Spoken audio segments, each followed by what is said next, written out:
Okay, in this video guys ay isi-share ko paano ko gawin ang simple logo para sa bago kong Facebook page using Canva. Kung wala pa kayong Canva account, meron po akong tutorial paano gumawa ng Canva, account sa Canva and ilalagay ko na lang ang link ng tutorial sa comment section, okay? So let's proceed. Punta tayo kay Canva and then makikita natin ang create a design button.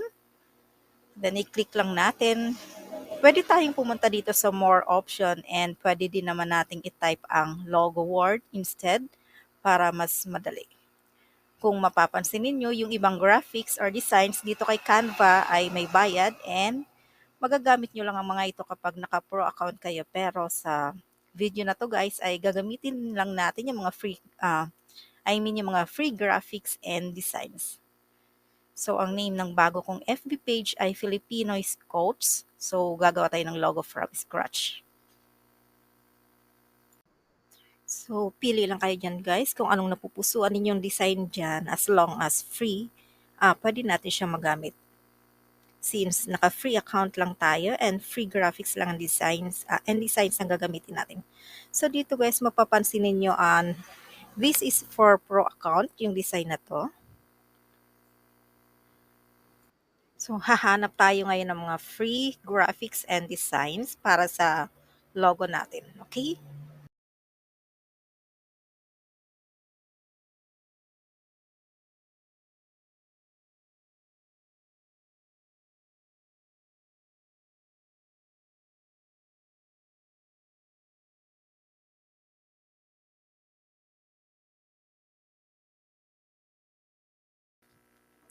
So, dito guys, pwede nating palitan yung color na gusto natin. Click lang natin itong color option dito sa taas.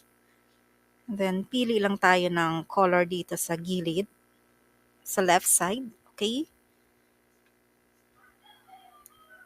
And then, once okay, pwede na natin siyang i-edit.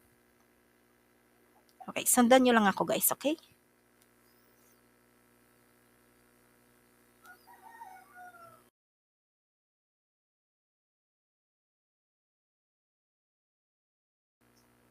Okay, here guys, itong text natin, pwede natin siyang lagyan ng effects. Click lang natin itong effects sa taas. And then dito sa left side again, pili tayo ng mga gusto natin or yung napupusuan nating design.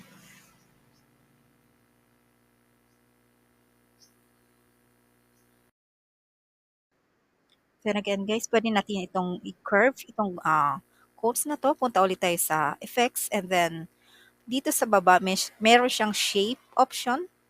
Piliin lang natin siya. Okay?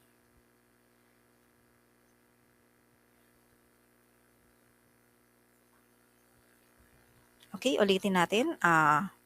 Click natin yung word na gusto nating i-curve and then effect and then piliin natin itong curve na option and then itong pa left side, adjust natin siya pa left side.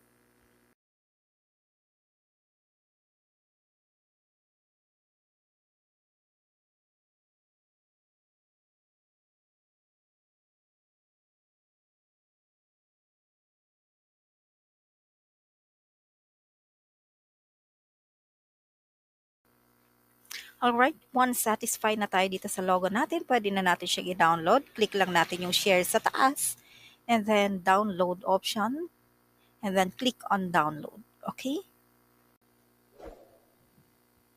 Okay, again guys, please like and subscribe. Sana makatulong itong tutorial na ito sa inyo.